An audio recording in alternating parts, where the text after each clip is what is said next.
देखिए, इस बार हम लोग समर वेकेशन का टाइम निर्धारित कर देंगे और बिल्कुल स्पष्ट डेट से, मतलब इस तारीख से इस तारीख तक हम लोग दिसंबर में निर्धारित कर देंगे ताकि सभी जो भी टीचर हैं अपना समर वेकेशन प्लान कर सकें पूर्व से। उस दिन उस पीरियड में कोई क्लासेस नहीं चलेंगी जैसे पूर्व में चलती थी, और पूरी छुट्टी रहेगी उस समर वेकेशन में। टीचर अपना जाएं, घूमें, यहाँ जाना जाए। बहुत सारे टीचर्स अन्य राज्यों से भी आए हुए तो अपने घर जाएंगे। और समर वेकेशन के पूर्व केवल इतना ही हम लोग टीचरों से अनुरोध करेंगे कि समर वेकेशन में आप बच्चों को होमवर्क देंगे, समर होमवर्क देंगे और प्रोजेक्ट वर्क देंगे। बिन मांगे मोती मिले, मांगे मिले न भीख। लगता है बिहार शिक्षा विभाग अभी लाखों सरकारी शिक्षकों पर मेहरबान है, तभी तो आज शिक्षा विभाग के एसीएस एस सिद्धार्थ ने दिल की बात के दौरान लाखों शिक्षकों को खुशखबरी देते हुए कहा है कि अगली बार से वे शिक्षकों को गर्मी छुट्टी में छुट्टी देने जा रहे हैं। नमस्कार, आप देख रहे हैं डेली बिहार और मैं हूं रोशन झा। अभी हमारे साथ वरिष्ठ पत्रकार अरुण कुमार पांडे सर हैं। उनसे जानेंगे कि आखिरकार शिक्षा विभाग को हो क्या गया है। जो शिक्षक सालों से आंदोलन कर रहे थे, जिनकी मांगों पर ध्यान नहीं दिया जा रहा था, एकाएक लगता है शिक्षा विभाग बदल सा गया है और लाखों शिक्षकों की मांग को एकाएक मानने को तैयार हो गया है। सर, क्या कुछ लग रहा है आज एसीएस जिस तरह से डिजिटल मीडिया पर आए और उन्होंने दिल की बात की, और जो ऐलान शिक्षा मंत्री या बिहार के मुख्यमंत्री नीतीश कुमार को करना चाहिए, वे एसीएस कर रहे हैं कि हम गर्मी छुट्टी में छुट्टी देने जा रहे हैं। देखिए, करना किसको चाहिए ऐलान, एक अलग विषय है। क्या ऐलान किया है उन्होंने, वो बात कीजिए। आज जो इन्होंने बातें की है, शिक्षकों की ये मांग भी थी और ये शिक्षकों के लिए खुशखबरी है। गर्मी की छुट्टी तो हुआ ही करती थी, अब गर्मी की छुट्टी के पाठक ने समाप्त कर दी थी। मतलब स्कूल में शिक्षकों के लिए छुट्टी समाप्त कर दी गई थी, पढ़ाई नहीं हो रही थी, लड़कों के लिए छुट्टी थी। आज सिद्धार्थ ने स्कूल आना होता है। हाँ, तो छुट्टी उसको कैसे कहें, आप समय से स्कूल जा रहे हैं, पूरे दिन रहते हैं, पढ़ाई नहीं करनी है, तो छुट्टी तो थी नहीं, शिक्षकों को ड्यूटी करनी पड़ रही थी। आज एसीएस ने जो बातें की है दिल की बात में, मैं मानता हूँ ये विभाग का एक व्यवहारिक अप्रोच है और सही सोच है। गर्मी की छुट्टी में किसके, छात्रों के लिए ना पढ़ाई होती है, स्कूल खुलते हैं और छात्र जाना नहीं चाहे, छात्र के लिए असुविधा हो रही है। आप जानते हैं कि यहाँ इतना भीषण गर्मी पड़ता है कि वो भी दिन आप याद कीजिए। तो स्कूल यदि गर्मी की छुट्टी में जो यहाँ बंद की जाती थी शिक्षकों को, हाँ एक बात आज जो एसीएस ने कहा है वो सिर्फ नियोजित शिक्षकों के लिए नहीं, 5.5 लाख सभी शिक्षकों के लिए। स्कूल में जब ताला लगा रहेगा, बंद रहेगा, तो ये सारे लोगों के लिए छुट्टी होगी। आज एसीएस ने ये बात की है, ये बड़ी खबर है और बिहार के शिक्षकों के लिए सुकून देने वाला खबर है। वो यहीं नहीं रुके, उन्होंने कहा कि इस बार हम कैलेंडर जारी करने जा रहे हैं, अभी दिसंबर महीने में बताएंगे गर्मी की छुट्टी कब से कब होगी, और उसमें शिक्षक अब उस छुट्टी में प्लान करें कहीं जाने का, भी जाना चाहते हैं तो। एक और बातें कही, आप सभी जानते हैं कि इस बार जो बीपीएससी से 2,17,000 शिक्षक नियुक्त किए गए हैं, उसमें 25,000 शिक्षक बिहार से बाहर के रहने वाले हैं और यहाँ नौकरी पाने के बाद अभी उन्हें कोई बड़ी छुट्टी नहीं मिली है। भाई सीएल न मिलता है, रोज़ समय से स्कूल जाना, समय से आना। अभी तो 9:30 से 5 तक रहना पड़ रहा था, अब 1 तारीख से शुरू होगा 9:30 से 4। तो ये भी न सिर्फ वो उन सारे शिक्षकों ने कहा है एसीएस ने कि गर्मी की छुट्टी होगी और आप प्लान कीजिए, बाहर जाना चाहते हैं, छुट्टी में जाना तो जा सकते हैं। माने पहले की तरह जो पूर्व की व्यवस्था थी के पाठक के पहले, उसे उन्होंने लागू करने की घोषणा की है। ये एक अच्छी बात मैं मानता हूँ, इससे अच्छी कदम है। आज कई बातें एसीएस ने कही। एक तो कहा कि भाई 6 वर्किंग डे होता है स्कूलों में, सोमवार से शनिवार तक, और उस दिन सभी को साइकिल, पोशाक, ये सब जो सरकार की योजना चल रही है, बच्चों को पोशाक में जाना होता है सभी 7 दिन। ये कठिनाई उन्होंने भी देखी। आज मैं देख रहा था एक छात्रा ने ये सवाल किया कि भाई आप तो स्कूल हमें रोज़ जाना पड़ता है और कपड़ा गंदा हो जाता है, हम उसको साफ़ नहीं कर पाते हैं, तो शनिवार को एक छुट्टी की अपेक्षा थी उसकी। हेडमास्टर की तरफ से उन्होंने कहा कि फैंसी ड्रेस में बच्चे शनिवार को आ सकते हैं। सुन लीजिए ना, तो ये एक बड़ी बात थी।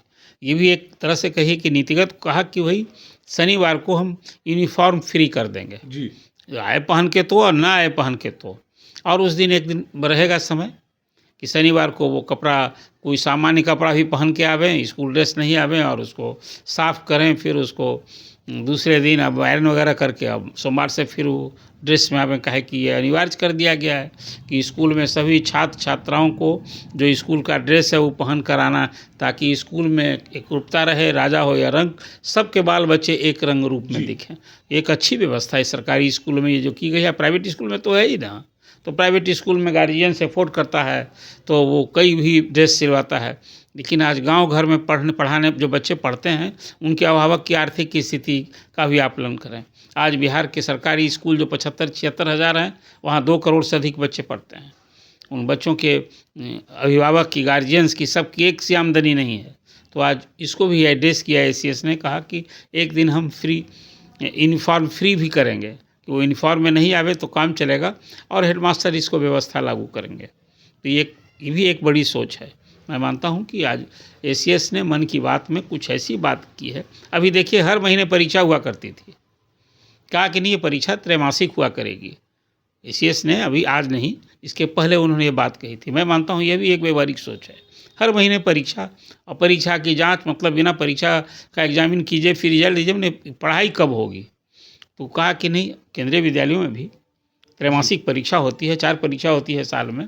अब ये बिहार के स्कूल में भी लागू करेंगे। एक बात और महत्वपूर्ण कही कि मैं चाहता हूँ कि शिक्षक पढ़ाने पर ध्यान दें।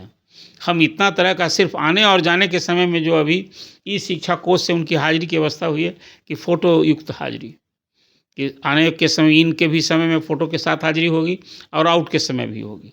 ये व्यवस्था सिर्फ अभी रहेगी, और उस ई कोष में और ये फलना डाटा दीजिए, ये दीजिए, इस सब से उनको मुक्त करेंगे। सरकार की योजना है कि अब मिड डे मील से भी शिशुओं को दूर किया जाएगा, उसके बारे में भी उनको नहीं रखा जाएगा। ये सब कुछ जो एक व्यवहारिक सोच के तहत स्कूलों में शिक्षक पढ़ाएं। आज कहा भी एसीएस ने कि मैं चाहता हूँ शिक्षक ही स्कूल में बच्चों को पढ़ाएंगे। सिस्टम तो सिर्फ इंस्पेक्शन करेगा कि समय से आते हैं कि नहीं, जाते हैं कि नहीं। शिक्षा में सुधार के लिए, परीक्षा में सुधार के लिए सरकार ने जो सोच है, व्यवस्था है, वो हम मुकम्मल हो रहा है कि नहीं। तो मैं मानता हूँ कि आज जो एसीएस ने बातें की है, अभी उन्हें करना चाहिए कि नहीं। ये जो आप सवाल उठा रहे हैं, ये शिक्षा मंत्री को घोषणा करनी चाहिए, मुख्यमंत्री। यदि मुख्यमंत्री और शिक्षा मंत्री ने अपने अधिकारी को ही ये ऑथराइज कर रखा है कि सरकार की नीतियों का आप खुलासा करें, आप जनता के बीच बतावें, शिक्षक को भी बचाएं, क्या बुराई है? हर सरकार के काम अभी तो नीतीश जी के राज में, शिक्षकों के लिए राहत है। इस शिक्षक की राहत है। शिक्षक की परेशानी दूर होगी तो पढ़ाने पर ध्यान देंगे। और फिर मैं आपको बात कहता हूँ, जो डिफ़ॉल्टर है, विशफुल डिफ़ॉल्टर है, उसे सिस्टम सख्ती से निपटे। लेकिन शिक्षक का काम, उसको आप तनाव में रख करके उसे आप पढ़ाई का यदि आप अपेक्षा करते हैं, एक डॉक्टर को आप तनाव में रख के उससे अच्छी चिकित्सा की आप यदि अपेक्षा करते हैं, तो मुझे लगता है ये सही न अप्रोच है, न सही सोच है। आज जो कुछ एसीएस ने बातें कही है, ये स्कूलों में पढ़ाई में सुधार, शिक्षकों की मनोदशा अच्छी हो। हाँ, अब ये शिक्षकों की निष्ठा का सवाल है, उनकी कर्तव्य निष्ठा काश जगह। आज बिहार में शिक्षकों के प्रति एक जो मानस बन गया है कि वो नौकरी करते हैं, पढ़ाई उनका काम है पढ़ाना, एक वो ब्रेन कहते हैं ड्रेन करने वाला जॉब है।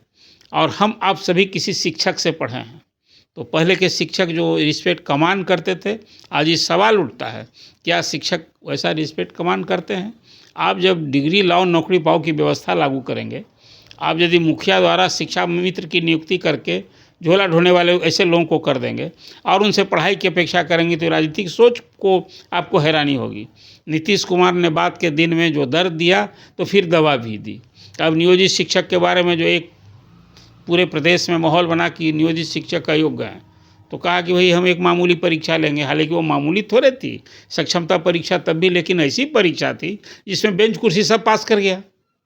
जो कंप्यूटर कभी बैठा नहीं, वो कंप्यूटर से आयोजित परीक्षा भी पास कर गया। चलिए, सरकार ने अपना फेस वैल्यू जिसको कहते हैं कि सबको एक सक्षमता परीक्षा ली, ये शिक्षक भी सक्षमता परीक्षा जो सब पास किए हैं, अपने दिल पर हाथ रख के सोचें कि परीक्षा में सचमुच ये मामूली थी या नहीं। पास कर गए, चलिए उनकी सेवा की दशा बदल जाएगी, सरकारी कर्मी हो गए, लेकिन मूल्यांकन वे खुद कर लें। लेकिन एक बात है कि सरकारी कर्मी का दर्जा देने में आज भी मैं मानता हूँ, ये सरकार ने जो एक स्टैंड लिया है, मैं सहमत नहीं हूँ। जिस दिन से पढ़ा रहे हैं आप, उनकी सेवा निरंतरता, इसको लाभ दीजिए। आज नियोजित शिक्षक जो थे, जब वो नियोजन इकाई के अधीन काम कर रहे थे, उस दिन से भी सरकारी सेवा में उनकी गिनती की जा सकती है। जैसे बिहार में 2/10/80 को जगन्नाथ मिश्रा जी ने सरकारी स्कूल का अधिग्रहण किया था। बाद के दिनों में कॉलेज का क्या उन शिक्षकों की परीक्षा हुई थी? ऐसी परीक्षा हुई थी और ये कहा जा रहा था आखिर जो पंचायत और नगर निकाय के अधीन काम कर रहे हैं शिक्षक हैं, उनके लिए वेतन कौन देता था? उनके लिए नियुक्ति की नीति सब किसने बनाया था? सब सरकार ने बनाया था। तो आप एक्सटेंशन काउंटर था, इसलिए कि संविधान के अनुच्छेद जो जिसके तहत पंचायत और नगर निकायों को शिक्षा का काम दिया गया था, अब वो एक काम दिया था, आपने उसको काम को छीन लिया है। तो काम छीन लिए हैं और कहते हैं वो अभी गैर सरकारी हैं। शिक्षकों से सारे काम, इलेक्शन का काम, जनगणना का, कौन काम नहीं ले रहे थे? सब कुछ ले रहे थे और आप कहते हैं वो गैर सरकारी हैं। मैं इस अप्रोच से सहमत नहीं हूँ। आप सारे शिक्षकों को जो पहले से नियोजित शिक्षक हैं, उनकी सेवा की गणना उसी तारीख से होनी चाहिए जिस तारीख से सरकारी कर्मी का। ये क्यों सक्षमता परीक्षा का भी लेडर है? ये अब तो कह दिया है मुख्यमंत्री ने कि भाई आप सक्षमता परीक्षा का प्रमाण पत्र दे दिए, उस तारीख से तो हो गए, अब उसी स्कूल में पढ़ाएंगे। ये सारी व्यवस्था उस सारे शिक्षकों के लिए है जो नहीं भी परीक्षा दिए हैं, वहाँ जहाँ हैं वहाँ पढ़ाते रहेंगे।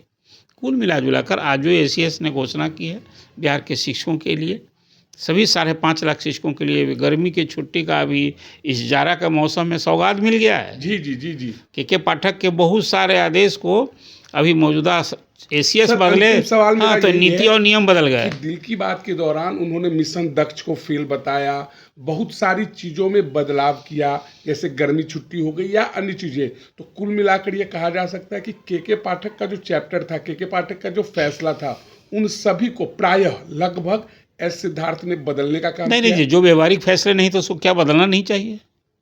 कि आप स्कूल में दक्ष क्लास किसके लिए था? कमजोर विद्यार्थियों के लिए था। और वो आपने क्या किया था? स्कूल अवधि समाप्त हो जाए सामान्य दूसरे छात्रों के लिए, तब उसके लिए पढ़ाना एक्स्ट्रा आप करें। अब बच्चे वहाँ ठहरने के लिए नहीं आते, नहीं थे बच्चे, ठहरने को तैयार नहीं होते। आप डंडा के बल पर पढ़ाइएगा क्या बच्चों को? गार्जियंस भी नहीं चाह रहा है। आप देखिए 5 बजे के बाद अभी शाम ढल जाता है। ये दक्ष क्लास यदि उस समय चलता होता तो अंधेरा हो जाता है। भी गाँव स्कूल आज भी बिहार के 75,000 जो स्कूल हैं सभी क्या गाँव के मध्य में हैं? गांव से बाहर स्कूल बिल्डिंग बनता स्कूल हुआ करता है। ये व्यवहारिक सोच है। इसलिए दक्ष क्लास जो अभी रूटीन नया 1 दिसंबर से लागू होने जा रहा है, उसमें दक्ष क्लास ख़त्म कर दिया गया है। ये व्यवहारिक आप बीच में वो आज एक सलाह दी है, हालांकि वो व्यवहारिक है कि नहीं ये बात के दिन में है, कि जो क्लास में कमज़ोर विद्यार्थी हैं उनको अगली पंक्ति में बैठाया जाए, जो मेधावी छात्र हैं, तेज हैं, उनको ध्यान तो पढ़ने पीछे बैठा जाए। एक सलाह है उनकी। चलिए कितना व्यवहारिक है नहीं अलग विषय है। दक्ष क्लास यदि व्यवहारिक नहीं था टाइमिंग के हिसाब से, और फिर जिसके लिए आप कर रहे हैं उसको रिस्पॉन्स करना चाहिए। सबसे बड़ा सवाल है जिन कमज़ोर विद्यार्थियों, उनके गार्जियंस का भी सपोर्ट होना चाहिए, उसका भी सपोर्ट नहीं था। शिक्षक वहाँ सच पूछिए जो पढ़ाने के लिए स्कूल में अपना शिक्षक भी तैयार नहीं थे।